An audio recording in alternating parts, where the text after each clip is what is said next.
Like, can I share a few lessons learned? Some of the things, because I've done 1,200 kids now. And so through that time, I've learned some lessons about kids and families. And some of this, I think, is good for parents to know. First thing is, really good kids make really poor choices.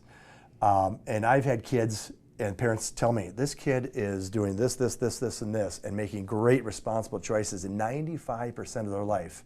And then they go to a store and steal something that's ridiculous.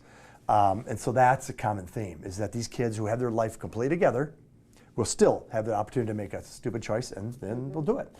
The other thing is, these choices happen in an instant. We tend to think of, oh, it had to be some time involved. Sometimes it's like that. They pick up a hat and put it on and walk out the store. And so it's quickly they do these things. The other thing I've learned about is peer pressure. Peer pressure, we think of somebody talking at us, telling us to convince us to do something. Peer pressure is silent. These kids, the most common scenario where peer pressure is evident is damage to property or shoplifting, where sometimes not a word is said. In a group of kids, one will do something and the others follow suit. And I'll ask them later, did you guys talk about it? And they'll stop and, we really didn't. They just do. And so there's a message of, do as I am doing if you want to be part of what we're doing, part of who we are, a group, whatever. And so I had one kid say, yeah, everybody took something. I grabbed the hat I didn't even want. But they're all doing it, so I did it. No words were spoken. So peer pressure is an insidious, quiet thing that's not spoken, yet really strong, really powerful. Yeah.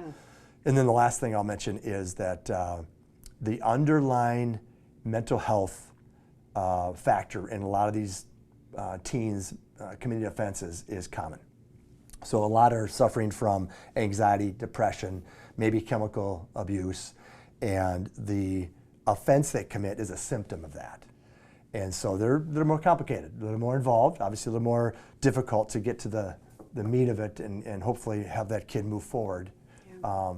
It's more of a challenge. But we've uncovered many of those in a minor offense that a kid's committed. We've discovered something else that's bigger. And to me, that's the true power of diversion, is when we can get to something that's really impacting a kid's life and attend to that. Yeah. That's kind of neat.